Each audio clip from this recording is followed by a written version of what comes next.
बिस्मिल्लाहिर्रहमानिर्रहीम। अस्सलाम वालेकुम वरहमतुल्लाहि वबरकातुहू। आज हम बना रहे हैं creamy coffee banana milk shake. 1.5 table spoon coffee लेंगे,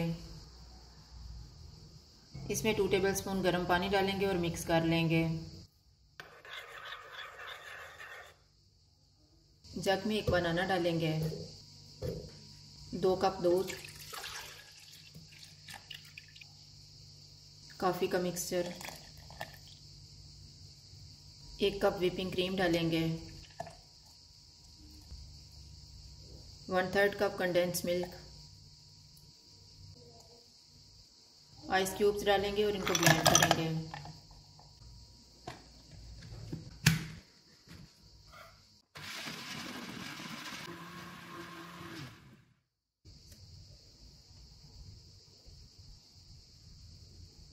creamy coffee banana milk shake तैयार है। अगर आपको हमारी वीडियो अच्छी लगे तो लाइक करें और हमारे चैनल को सब्सक्राइब करें। शुक्रिया। अल्लाह हाफ़िज़।